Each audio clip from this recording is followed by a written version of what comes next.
What's up? Welcome to the Vegas Benchwarmer channel. This is the Benchwarmer Podcast. My name is Eric. You hate me 702, and I'm solo bolo today.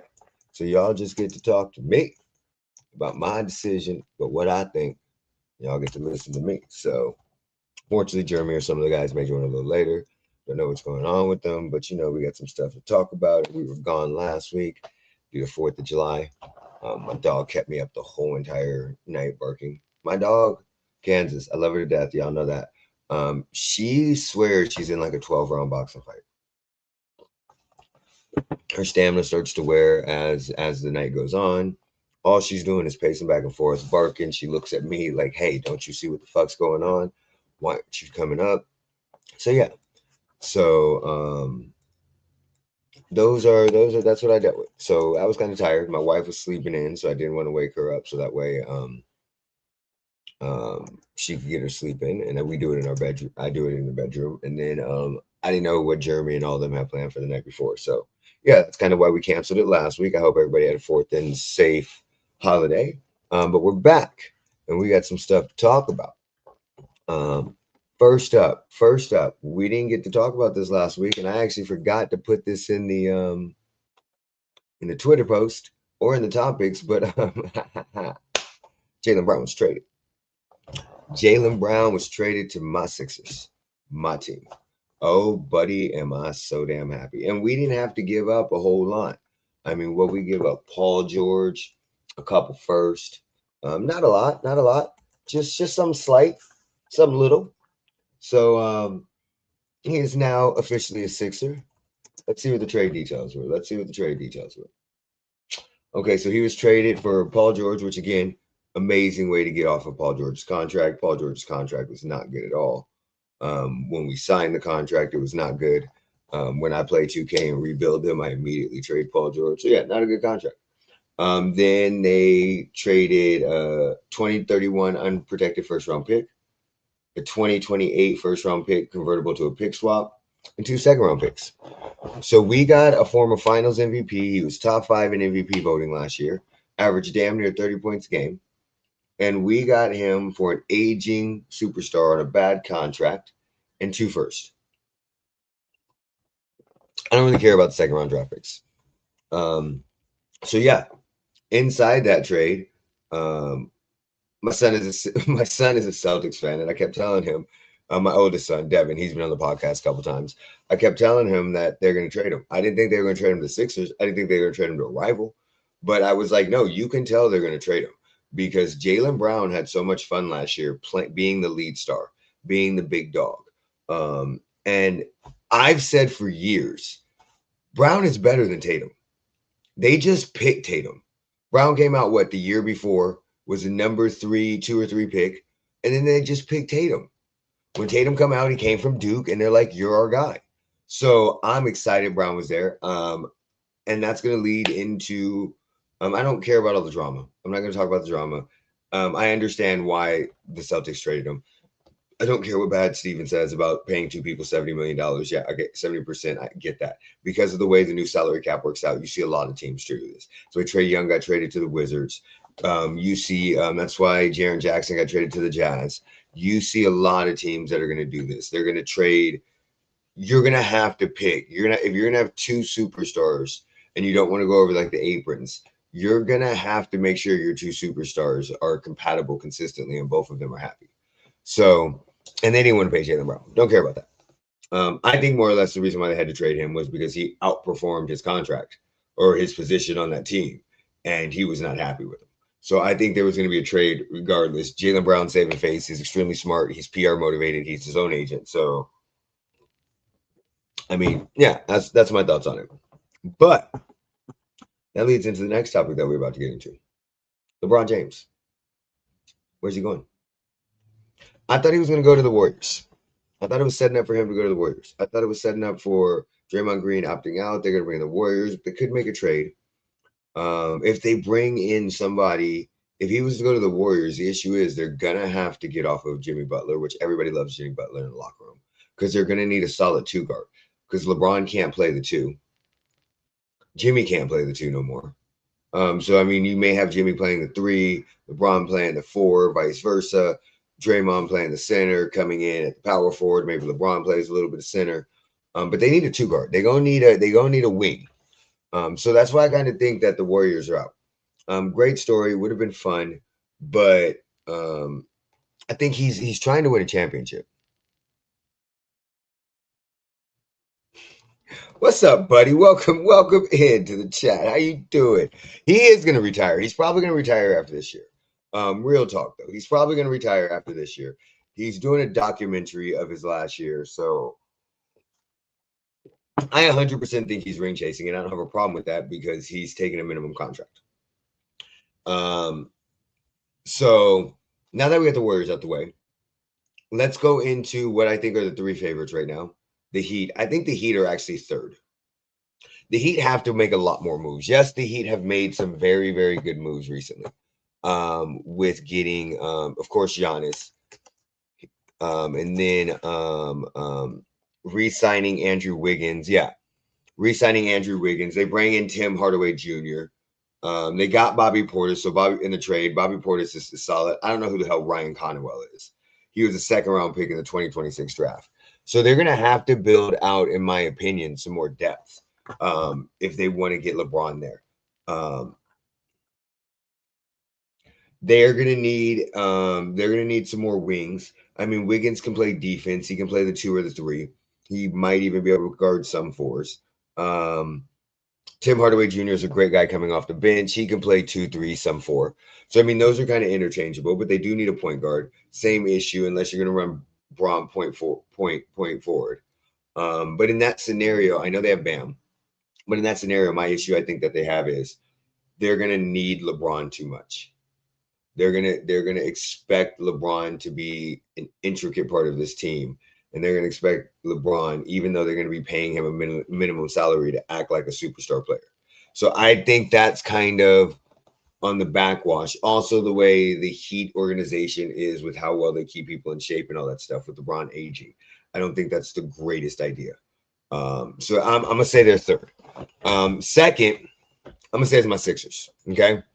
I don't think my Sixers were first. Second, I don't think they were in the conversation before they got Jaylen Brown.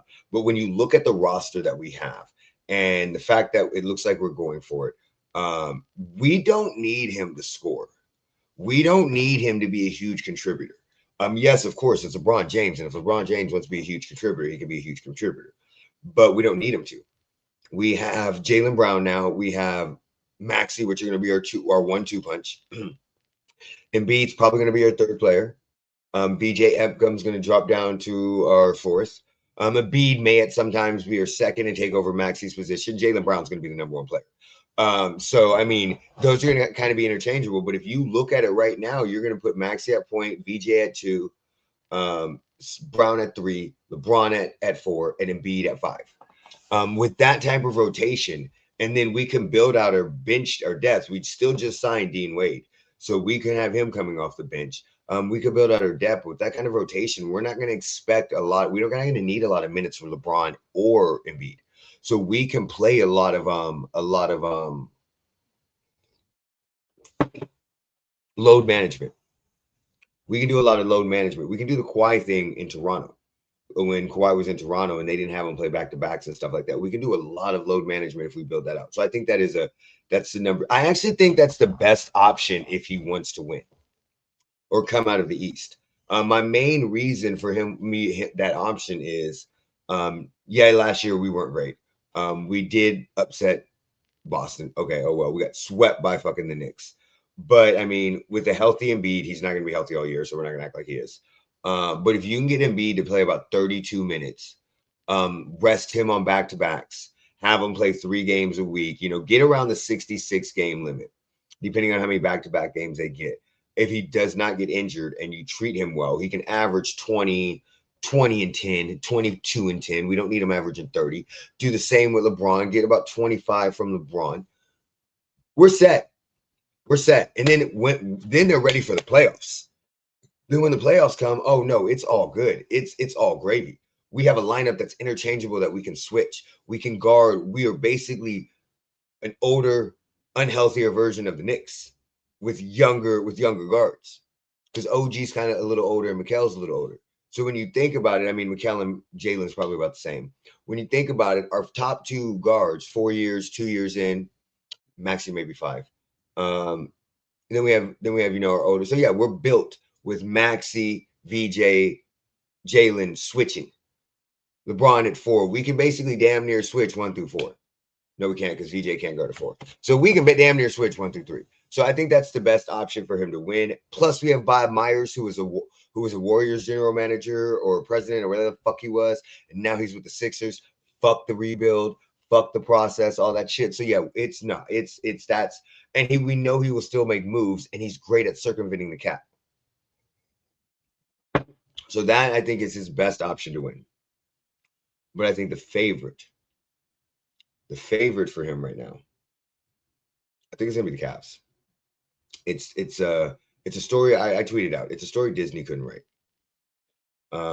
Young kid coming from Akron, single mom home, raised by his mom and his grandmother, becomes a prodigy out of Akron, Ohio. Nobody knew where the fuck Akron, Ohio was. Joe Kim Noah was 100% right when he says nobody wants to go to the fucking Ohio or Cleveland to vacation. Nobody knew the fuck Akron was, but everybody knows what the fuck it is now. Came out of Akron, Ohio. Got drafted by the team, his hometown team, basically. Led them to a finals in his first 4 years. Left, had to grow up, came back, led them to 4 finals, fourth straight finals, and won a championship. Leaves again to go get Hollywood, and now he's gonna go home to retire. I just don't think the fit. They need to make some moves. There was a rumor that they were looking at trading James Harden for Kyrie Irving. I do not think the Mavs are going to give up Kyrie Irving for fucking James Harden. Even though I think James Harden would fit better alongside Cooper Flagg and whoever the fuck they just drafted.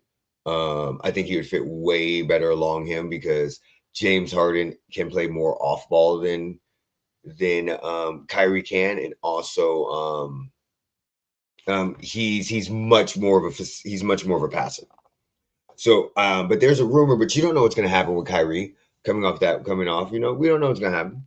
We don't know how well he's going to recover. We don't know how well he's going to play. If he's going to get injured again. But I think I think the Cavs saying they're going to save a roster spot for Bronny, which any team that's trying to get LeBron needs to save a roster spot for Bronny. I don't give a fuck if it's nepotism. I don't give a fuck if everybody's mad because Bronny's getting paid millions of dollars and he doesn't deserve it. I don't care. But we all know why Bronny's getting paid. And if he continues to get paid after his dad leaves, who cares? Don't care. But if you're a team, you should, and you're wanting him, you 100% need to get a roster spot. Listen, this is what I'm gonna tell y'all need to do. And this is why I think the Sixers are more of a favorite. Okay, but we need to grab a white guard. If you want LeBron James, Cavs, you're keeping a spot open for Bronny. You already traded Darius Garland. I think you need to get rid of James Harden, not a sign and trade, but I think you need to go get a white guard. I think you need to go get a white guard. LeBron has had fancy for a white guard over the last couple of years since Matthew Dellavedova, Alex Caruso, Austin Reeves. So I think y'all need to go get a white guard. And then you got to get rid of James. And you need to get a defending wing. So a white defending wing. Go get fucking Alex Caruso. That's the way I think you're going to get LeBron. But I do think LeBron's leaning towards Cleveland. I just don't think he fits with that roster as well as he fits with the Sixers and even the Heat, because the Heat can build around him, Giannis, and Bam. You have no three-point shooting, but the Heat can build around that and build that out. And we know the godfather of fucking basketball, Mr. Pat Riley, gets what he wants and knows how to take and knows how to build out rosters. We've seen him do it before. So yeah, that is a weird fit to me. Let's just keep the roster the way it is now. You got James Harden, Mitchell. Is LeBron playing the 3? With Mobley playing the 4 and Allen playing the 5?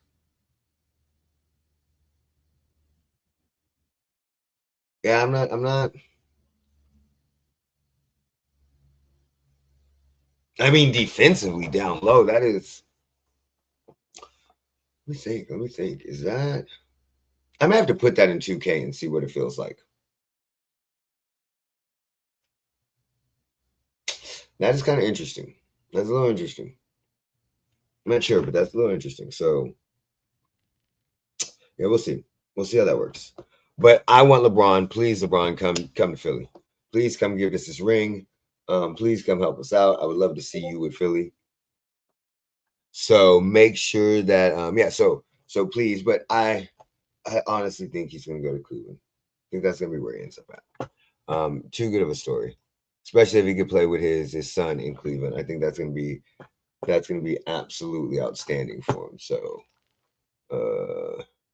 yeah, okay. So we're gonna get into the next thing. Next thing we're gonna talk about. We're gonna go with some good news. We're gonna go with Paddy the Baddy. I don't know if you guys watch UFC. What was it, 329? I have trouble keeping up with these fucking UFC numbers. Paddy the Baddy put a Darce choke on Benoit, whatever fuck his name was. Benoit hyphen Saint or something like that. He put a Darce choke on him within the first like 52 seconds. Like this was one of the craziest things I had seen because he said he was gonna go for a guillotine. And the guy Benoit came out, did a high kick, bam, and then went for a shot. And when he went for a shot, Paddy was up against the cage. Paddy got this hand underneath, wow. And from there on out, it was out. Benoit went out. He did not tap. And I don't understand that. We need to tell me in the comments what y'all think about that. Chat, let me know in the comments what you think. Should you tap or should you get choked the fuck out? As a kid in high school, I was a wrestler. Mauricio was a wrestler, but we used to do stupid shit. We grew up in the 90s, so we're a little different than some of these kids that grew up in the 2000s. We ain't as soft as some of these kids. We used to do dumb shit like choke each other out. We WWE wrestling. I'm not saying me and Mauricio did this. Yeah, well, we used to. Yeah. I'm trying to think. Yeah, but you go outside, you start wrestling, play fighting, and then somebody gets you in a chokehold, and they'd be like tap, and motherfuckers would tap. Or sometimes we would just choke people out until they went out, and then we wake them up. We were fucking dumb. Okay. So I've been choked out. I've seen it. I felt it. I've had concussions. I understand what that happens. Would you rather? I'm telling you, I think you should tap. I don't think there's no bitchness in tapping anymore. I don't think you should go the fuck out and get choked out. I don't. I think you should tap. If you can't get out of that shit, unless you're fighting so hard and next thing you know, you're limp. But if at some point in time, when you get put in a hold, when you can't get out, just fucking tap. Tap. But 52 seconds to put this dude to sleep in a choke. So that was lovely. If you go back and watch it, you can watch it in a short. Another thing I'm kind of amazed with some of these wrestlers is the positions they put him in. Because Paddy had him like this, and he had his legs all around like this. It was fucking crazy. Crazy. He was rolling around while still choking him, which that kind of to me is also scary because I think that if you rolling around with your neck in a chokehold and you trying to roll around to get out, my vision, I've seen too many movies, snap, and they go to sleep. So forever. Never pass up the opportunity to draw dicks on the face to the first one to pass out, even if you chokehold them, get there. Oh, so we talking about, oh, buddy, I remember those days back in the day when you would have all your boys. You guys would be at your friend's house. Oh yeah, we could talk about that. You guys would be at your friend's house. All y'all would be there, and whoever went to sleep first, got dicks drawn on their face. We would use toothpaste, especially the minty toothpaste, because that shit kind of burnt. Of course, the tickle the nose with the fucking shaving cream or whipped cream, putting their hands in a bucket of water. Yeah, it was bad. It was really, really bad. I hated that. Yeah, toothpaste was evil. See, he knows that toothpaste would fucking burn so bad. So fucking bad. Oh my goodness. Boy, those are the good old days. Back when pillow fights were pillow fights. Those are so good. Yeah, spend hours pillow fighting, beating the shit out of each other. I can tell you, I think one of the most rowdiest things ever was like 5 or 6 boys in the mid 90s having like a sleepover or birthday party, and all of us are up. I would have hated to be the parents.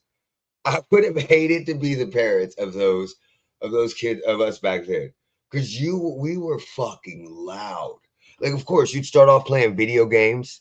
Depending on what the game of choice was at the time, you would have like Street Fighter tournaments. Mortal Kombat tournaments. What else would we have? Madden was kind of big, but it wasn't as big in my friend group as back then. We would play some Madden. NBA Live. Oh, NBA Live 95 and 96. Oh my goodness. Yeah. Back in the day, then you guys would eat. Then you'd maybe play hide and go seek. Would turn out all the fucking lights. Then next thing you know, hide and go seek turns more into people fucking slap boxing and fighting or pillow fighting.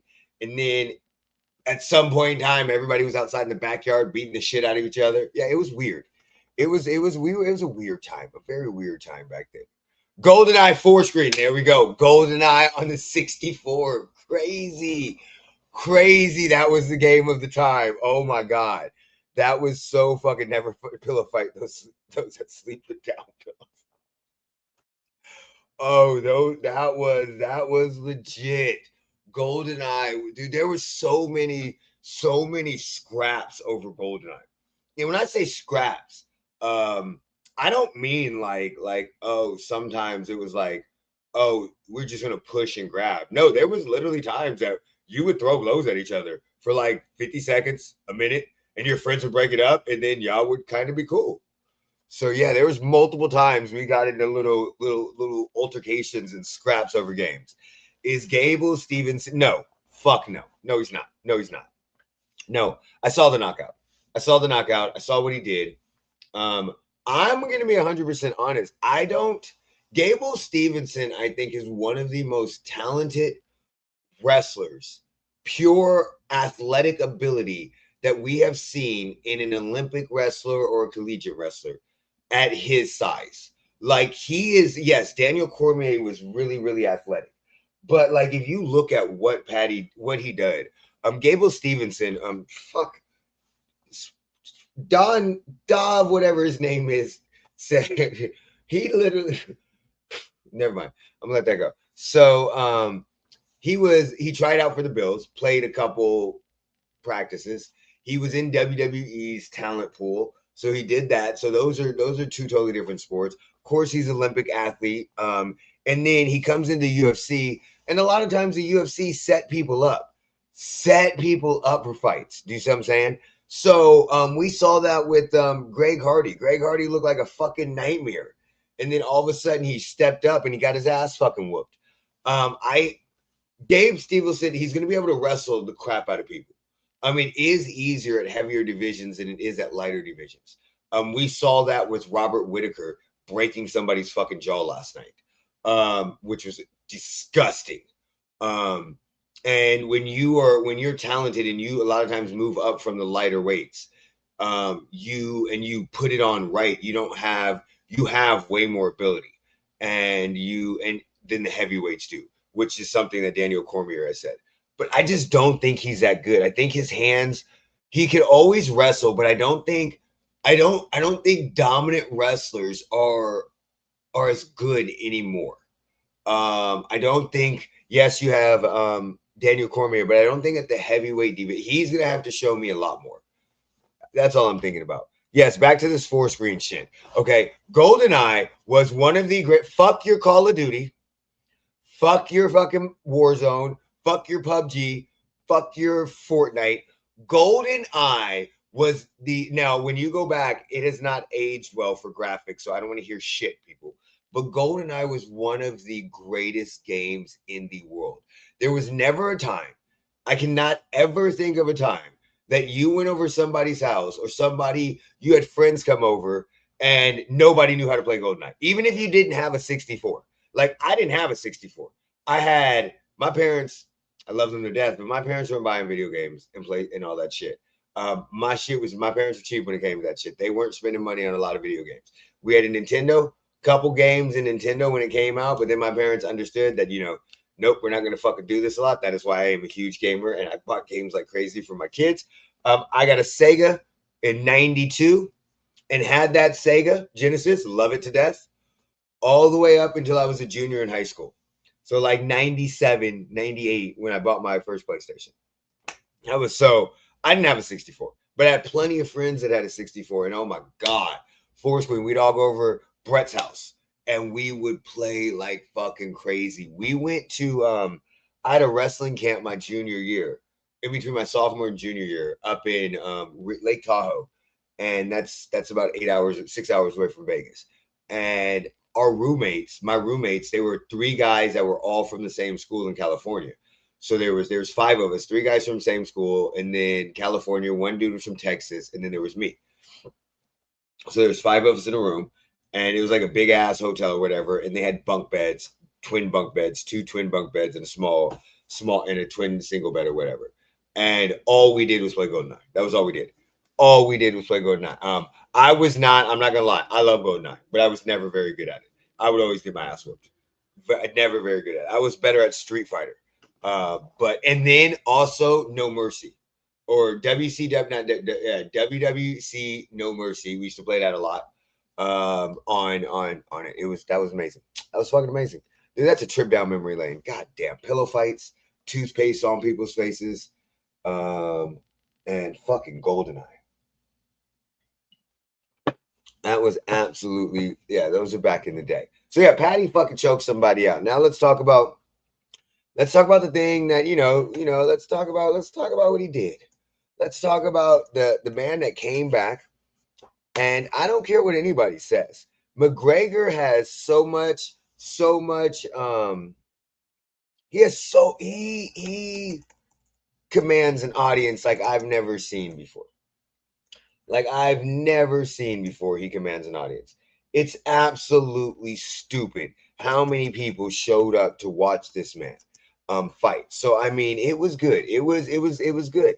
It was a good no, it was not. McGregor comes out, runs out. Y'all can watch it on a fucking short. Does a roundhouse jumping kick. I'm not sure why.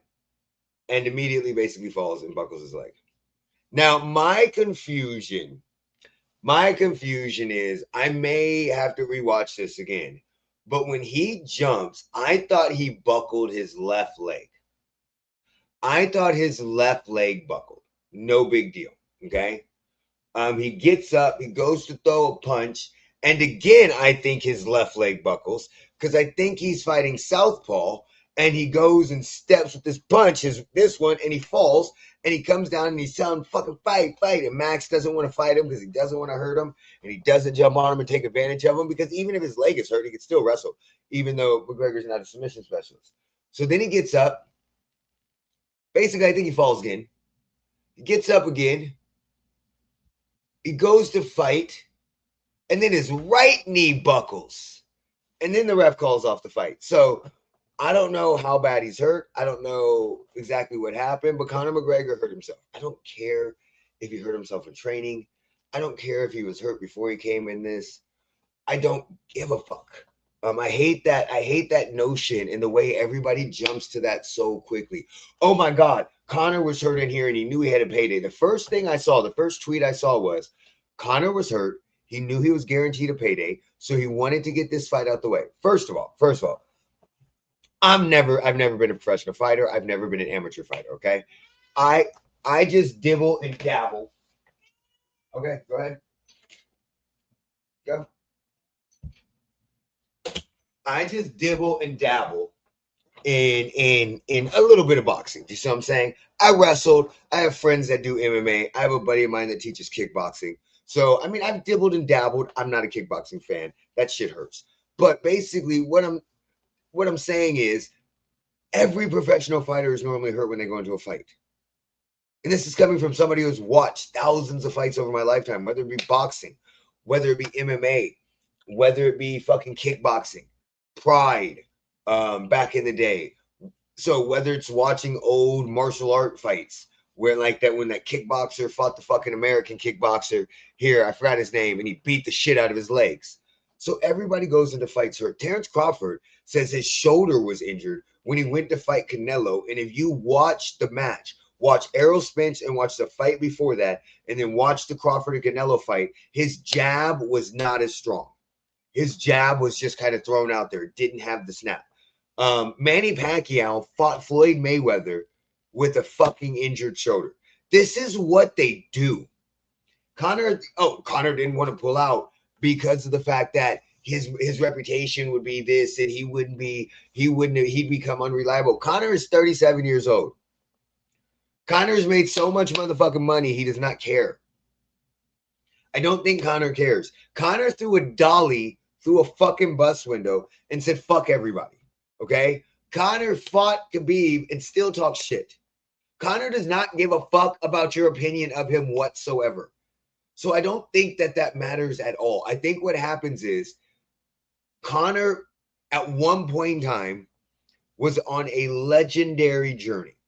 What I mean by that is he was going to eclipse legendary. He might have made legendary status if he never went out and fought Floyd Mayweather. At some point in time, Conor had some greatness that came through. Yes, Khabib beat the shit out of him, okay? Yes, Dustin Poirier beat him twice. But at some point in time, Conor was on the greatness path. And I would say he's an above average fighter. He's going to be a legend in MMA. But I would say his caliber is a lot better than people think. But his ego is on that legendary greatness staff. And I don't give a fuck if he was injured or not. Those type of people, unless they're injured, they're going to go out there and believe that they can still get the job done. And when they go out there and still believe that, Crawford, Pacquiao, multiple people have gone out injured. They're going to think they get the job done. And if Conor would have went out injured and fucked up Max Holloway and knocked him out, and Max would have came in and pop, pop, pop, nobody would have said shit. Then we would have changed the narrative and be like, oh my God, he's such a great person. He was injured. He had no legs and he would still beat your ass. Y'all, the media and fans are so fucking finicky. It's not even.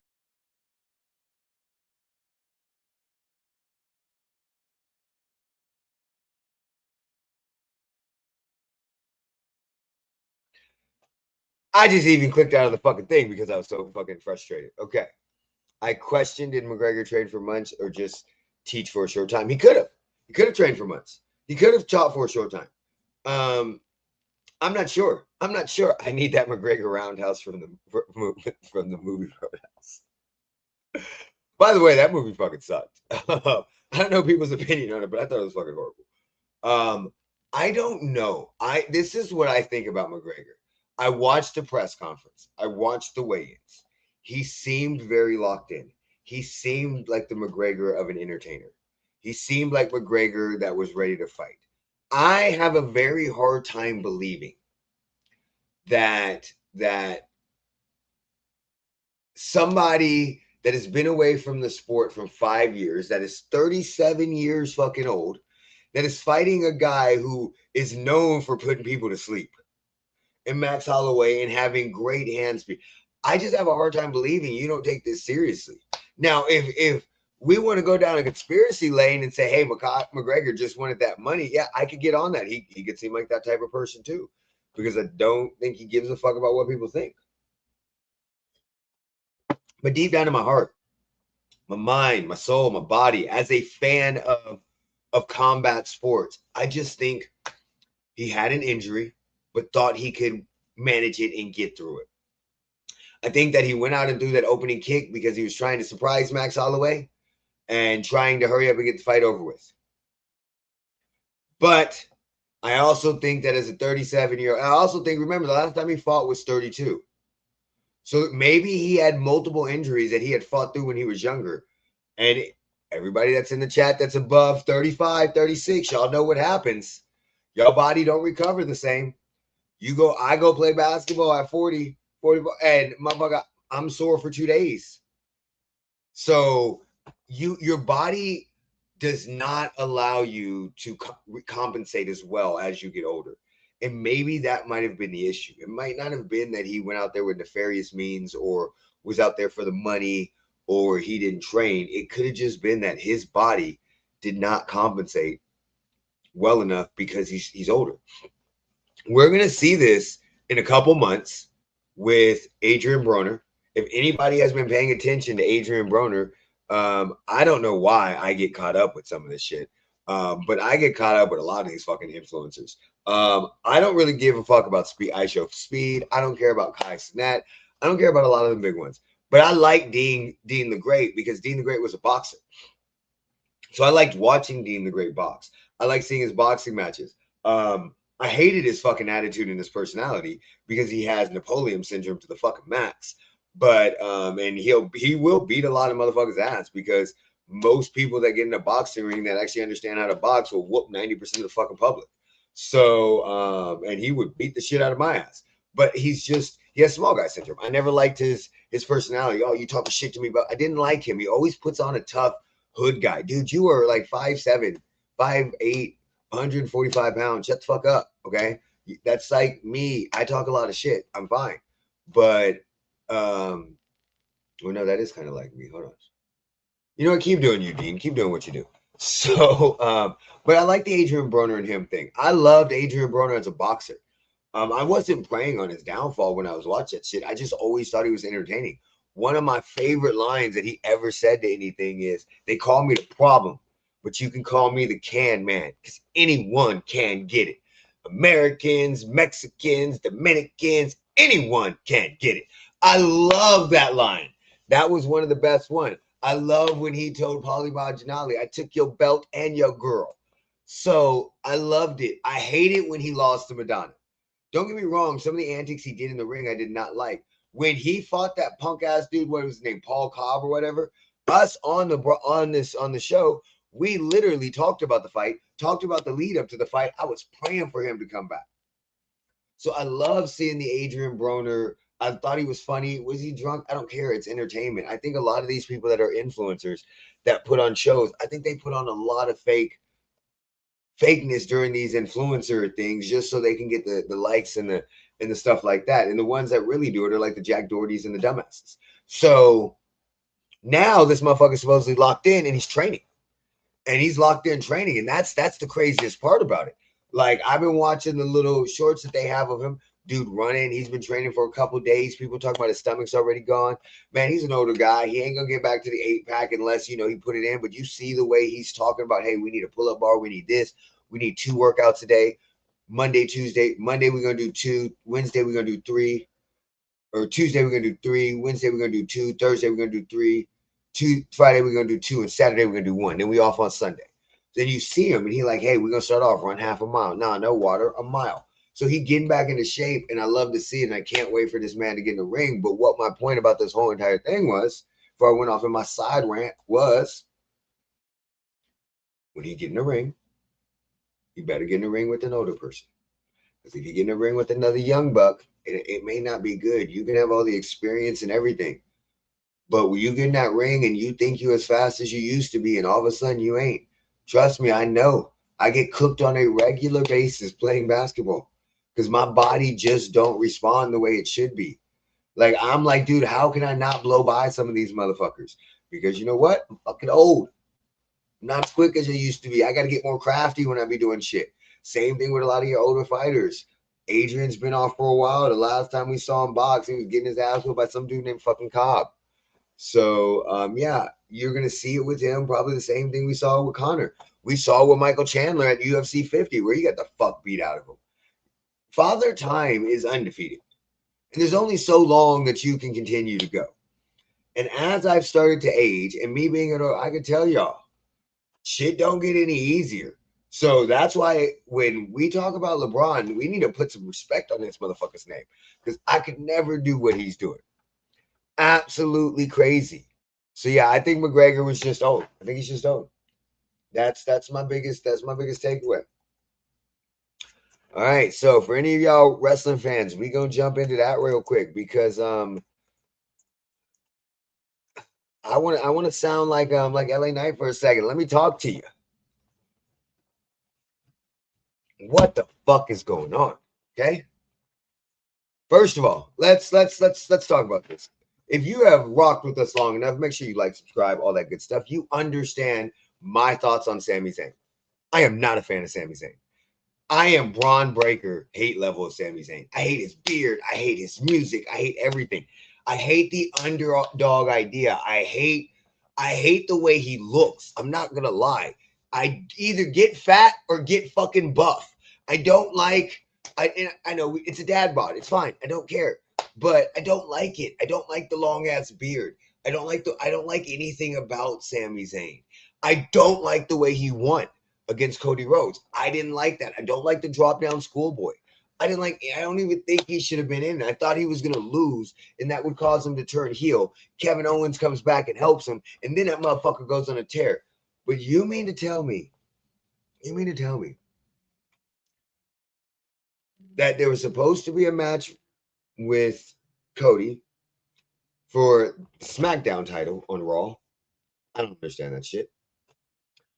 Well, I mean, I know Nick Aldis was suspended, so the Raw GM, Adam Pearce, of course, he's running both shows, so of course he put that match on his show. I get it, storyline wise.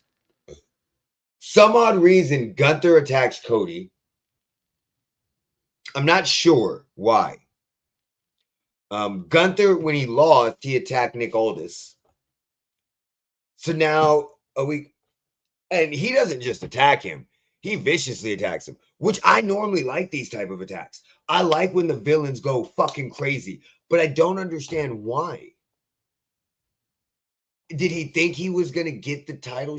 I don't like that. That doesn't make sense. Just like it doesn't make sense that when he came and fought with Paul Heyman or whatever, helped him out. None of this shit makes sense what they're doing with Gunther. Is he a mercenary? I don't fucking know.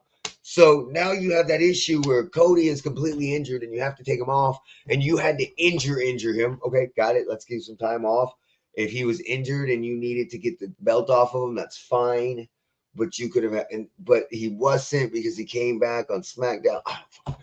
Okay, so I digress. Let's get back to the point. So then you have CM Punk come out, and CM Punk is gonna fight Sami Zayn after losing his title, and us not seeing him in a while.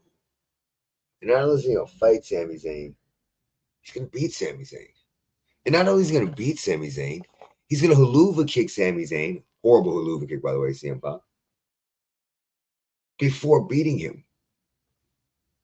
A 9-day title run. Okay, that might not have been so bad. If let's back up a couple segments, and the Street Profits, who want all the smoke, one of my favorite tag teams, love them to death, think it is amazing, love how Montez has his boys back and does not want to go single because he knows what will happen. Love that. I don't understand why you have to break up a tag team to make them go single. You can still have Montez go single with Dawkins helping him on the side. Turn him heel. I don't care.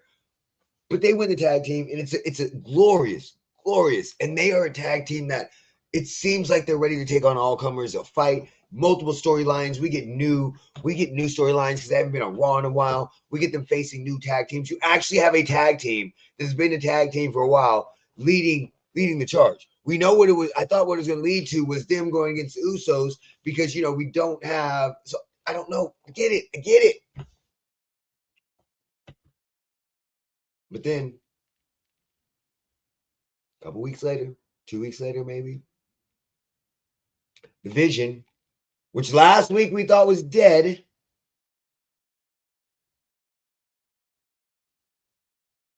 comes back and wins with the help of, can't even think of her fucking name, the girl that was the Intercontinental Champion. Why am I drawing a blank? Can't even think of her name. Fucking horrible. Because she low blows Dawkins. Okay. So maybe one wouldn't have been so bad if the other didn't happen. But you have two tag team championships, or two championships that lose their title, they change hands on the same fucking night for no fucking reason. It makes no sense. Braun Breaker does not need to be in a tag team with Austin Theory. Yes, Austin Theory and Logan Paul that was fine. But this is a fucking horrible tag team. Braun Breaker should be challenging for the Intercontinental title. Speaking of the Intercontinental title, the one title change that should have happened. Granted, do I like Sol Ruca? Yes, I do. Yes, I do like Sol Ruca. I think she has a fabulous career. I think she is very, very good. I think she is very athletic. But the one title change that should have happened did. How the fuck does Raquel Rodriguez not win this fucking title? How y'all gonna keep fucking around with this damn chick? Unless y'all gonna put her in a tag team with Roxanne.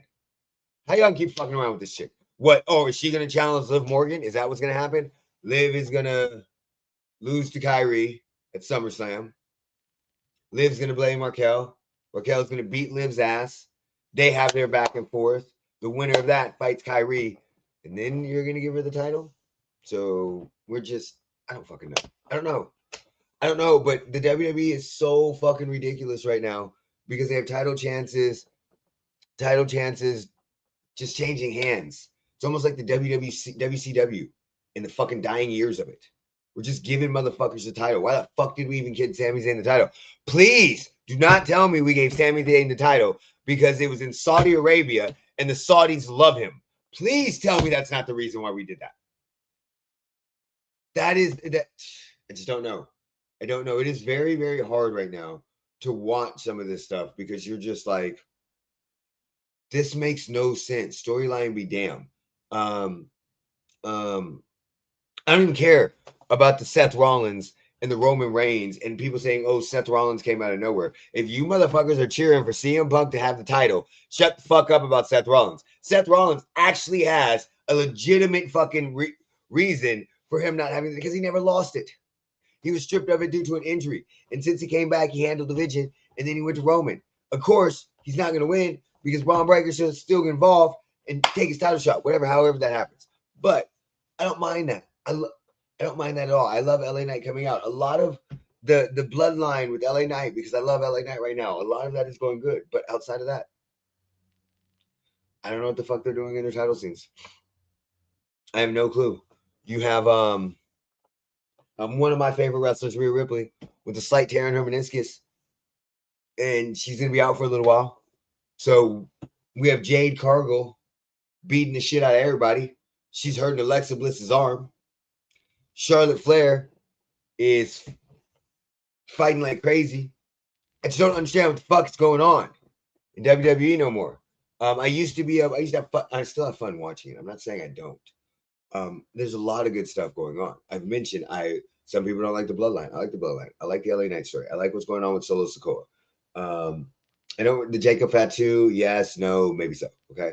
I want them to promote some people like Chelsea Green, do more with her, even though I don't have a problem with it. So yeah, I'm just not, some of the shit they're doing just pisses me off. And you gave a fan favorite a title and then decided we don't want it no more. I get that, but that's just fucking stupid. Are we gonna do this consistently? By the way, Anthony, I love your honey badger fucking, I think that's a honey badger or a little Wolverine. I love that logo. Yeah, I don't like that either. I don't like that Oba picked Brock over the title either. I would have preferred Brock came out and caused Oba the match so Jey Uso could have won. And then we have Jey Uso versus Sammy. That would have been a better build. And then you give Sammy a transitional title for a couple months. And I hate Sami Zayn's character. I don't either. But I will tell you, I do like the way they did it, though. I do like that Oba said, well, I'm standing in front of your face and you're still a bitch. I did like that. I did like that a lot. So that was good. But we all knew what was going to happen. Everybody knew once Brock came back, it was going to be Brock versus Oba at SummerSlam. But if we're going to start giving motherfucking title runs because they're in their hometown, that WWE title isn't going to mean shit. I know Sammy was not from Saudi, but Saudi loves him. So we have that. And then where are we going to switch it to? Is it going to go back to Cody? Is that what we're going to do? I don't know. And don't get me wrong. I understand why you would put the title on CM Punk. I 100% get it. I did not get the CM Punk love the first run through he went through. I thought he was very talented. I was not connected the way I'm connected now.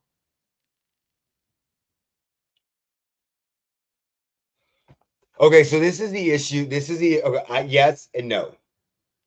This is a problem they're going to run into with Oba. The same problem they ran into with Braun Strowman. Same problem they ran into with Andre the Giant. The same problem they ran into with The Undertaker for a while. You treat him so much of a badass. How are you going to get the title off of him? He actually doesn't need the title. He's so big and such an attraction And the way they run them, very similar to Brock Lesnar. A lot of times, Brock Lesnar didn't need the title to fucking main event someplace. But in this scenario, if you put the title on him right now, how do you think who gets it off of him? You're going to have Roman or somebody with that stature. Oba versus Cody, we have seen before. Listen, I would rather see CM Punk versus Oba than Cody. I appreciate CM Punk. I think on the mic and in promos, CM Punk versus Oba would be way better. Cody's going to play the American fucking superhero. I also think CM Punk can play more of a bad guy, a heel kind of character to make Oba look more stupid or big and brawny than Cody can. But again, I'm not a fan of Cody Rhodes. I think he's a cookie cutter fucking hero from the early 2000s that we haven't seen for a while. I think he's John Cena-esque. But John Cena was better on promos. I think he's more early Roman than anything else.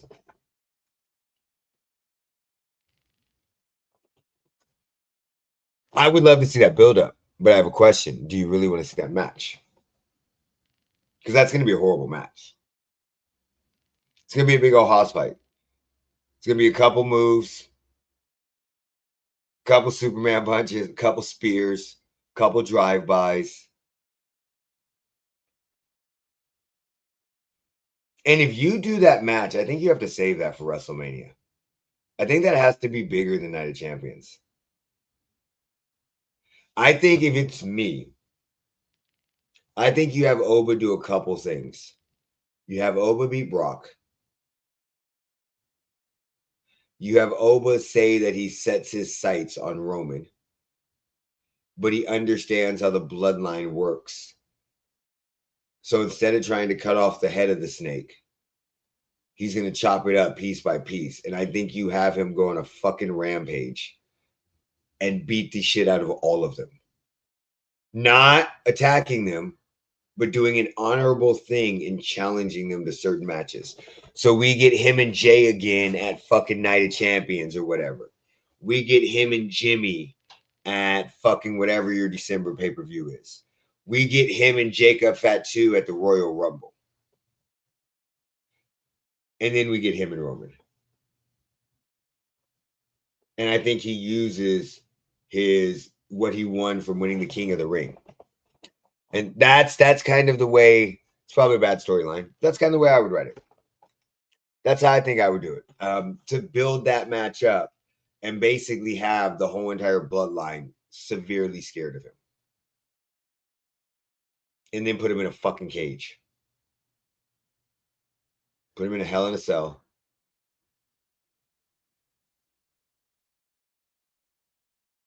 And just have them beat the shit out of each other. I think that's the type of match they need. Let me think. We got anything else I want to talk about? Trying to think. All right. No, I don't think we have anything else that I want to talk about. Oh, my mom's birthday's in a week. Awesome. I hope everybody has a wonderful, safe day. By the way, for all of you folks that don't live in Vegas, I'm telling y'all right now, it was like 108, 109 degrees. Make sure you follow us on Twitter, Facebook. What NFL news? What are we talking about? What did the NFL do?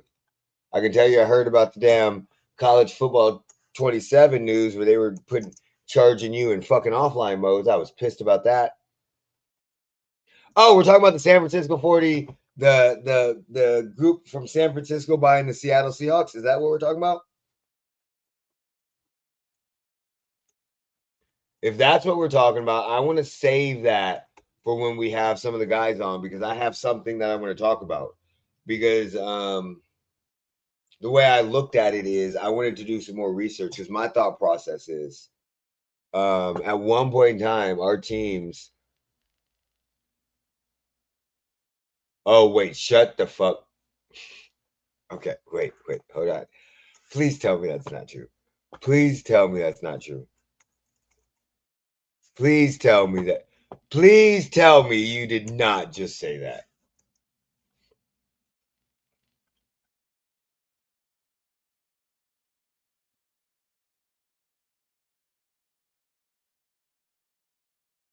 Because I don't, yeah, I don't see that.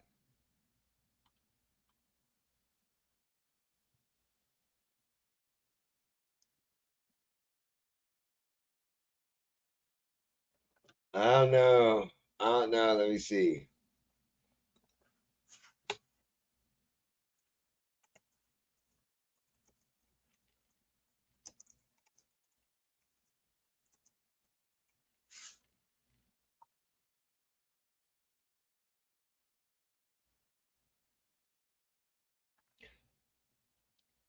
Yeah, I don't know. I don't see that.